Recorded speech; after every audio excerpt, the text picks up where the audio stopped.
Selamat datang di dalam program Sekolah Sabat 5 Menit bersama GM AHK Menteng, Jakarta.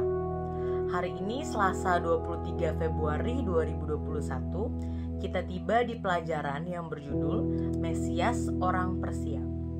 Pelajaran hari ini berfokus pada Yesaya pasal 44 ayat 26 sampai pasal 45 ayat 6. Ketika kita membaca pasal tersebut, kita dapat melihat ramalan-ramalan yang dituliskan oleh Yesaya.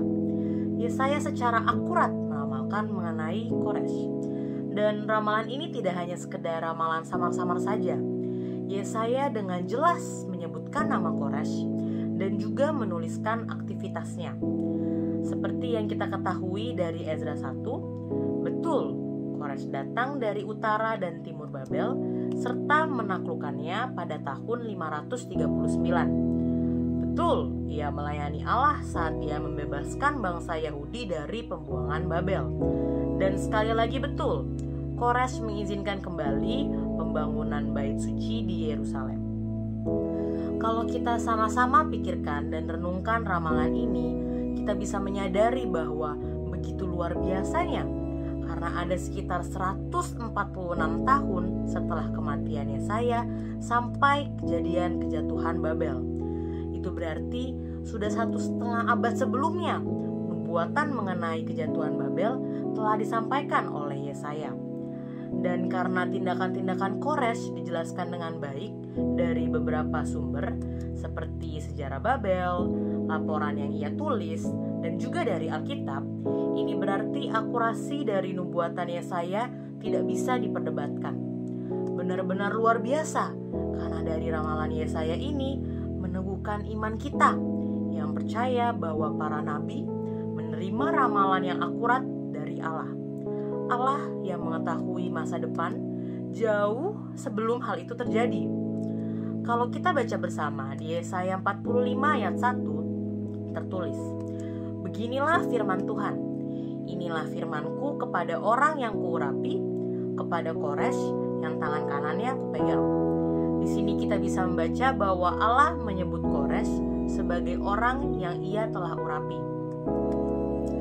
Kata Ibrani untuk diurapi adalah kata yang darinya kita bisa mendapatkan kata Mesias. Jika kita baca bersama di dalam Perjanjian Lama, kata ini merujuk pada imam yang diurapi, pada seorang raja Israel yang diurapi, atau Mesias, seorang raja dan pembebas yang ideal dari keturunan Daud.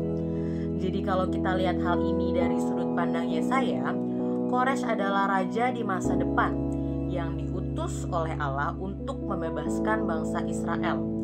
Namun, Kores ini merupakan Mesias yang sedikit unik. Mengapa dikatakan demikian? Karena memang betul Kores melakukan hal-hal yang dilakukan oleh seorang Mesias. Contohnya seperti menaklukkan musuh-musuh Allah dan juga membebaskan umatnya yang tertawan. Namun Kores bukan bangsa Israel dan dia juga bukan keturunan Daud.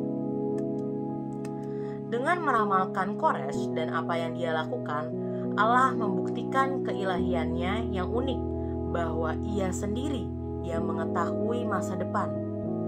Lagi-lagi kita disadarkan betapa hebat dan besarnya kuasa Allah dari pelajaran sekolah sahabat kita pada hari ini. Kita bisa sama-sama merenungkan dari nubuatan Alkitab yang sudah digenapi ini, apa pengharapan yang ditawarkan kepada kita.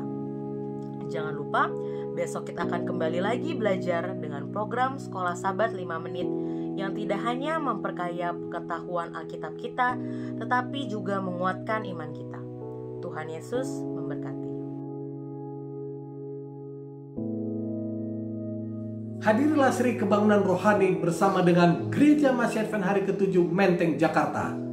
Dari tanggal 1 sampai dengan 6 Maret 2021, jam 19.00 WIB sampai dengan selesai. Pastikan kehadiran kita seluruhnya. Tuhan Yesus memberkati.